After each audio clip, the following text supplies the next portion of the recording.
Now, Prince Andrew apparently wants a face-to-face meeting with the King because the King wants to boot him out of a mansion. I say, well done, Charles. Boot him out and don't even talk to him. Yes, Prince Andrew lives at Royal Lodge. This is a beautiful, huge wedding cake of a mansion in the middle of Windsor Great Park. You can only just see it through the trees from the road. Of course, it's a superb place with about 90 acres of land. And what the plan is, the King's plan, the mighty fist of majesty is swinging. The King wants his younger brother, Andrew. He was never a great fan of Andrew as a boy, I can tell you that. He wants him to move out and go to Frogmore Cottage. Now, that was the cottage that was being done up and beautified and made up to the standards of Meghan Markle. But of course, Prince Harry and Meghan Markle, the Duke and Duchess of Sussex, never actually lived there. And the King wants the Prince and Princess of Wales, that's William and Kate, and their three very ordinary and well brought up and refreshingly normal children, George, Charlotte and Louis, to move into Royal Lodge. And I think that's entirely appropriate because at the moment they're living in a little cottage which is named after Queen Adelaide. It's called Adelaide Cottage, and of course she gave her name to the capital of South Australia. So they're living in this little cottage and they're going to move over. Now, Andrew doesn't want to go. He says he's got a lease.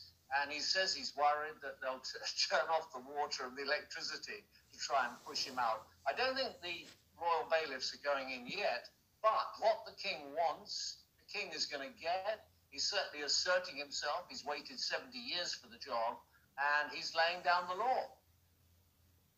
Yeah, in most families, if there's a dispute between brothers, well, it's normally a parent who tries to get involved. Well, of course, there's no parent left. And if one is the king, as you say, he'll get what he wants. But does this speak to a certain delusion that Andrew has, where he still thinks that he should be out and proud amongst the people, a working royal, as opposed to the reality that he is going to live in ignominy now, and that means that his accommodations will be befitting that ignominy? As Muhammad Ali said on one occasion, he's got two chances, slim and none.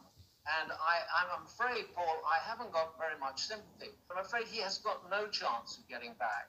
The cloud that goes around with him, which is called Jeffrey Epstein, the late unlamented American financier and pedophile, that will always hang around with him. And of course, I'd never say never, but the British public and the public throughout the world are never going to accept him back, so he can forget about that. He should.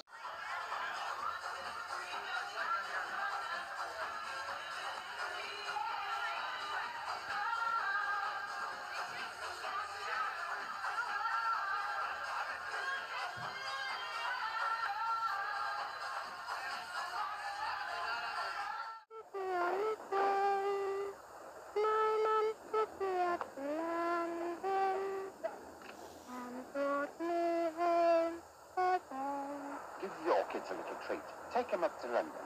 It's so cheap with the special away day ticket. One adult pays the full fare, and up to four of us go for only £1 each, providing one is a child. Don't just take my word for it. Ask a young expert if this is the age of the train.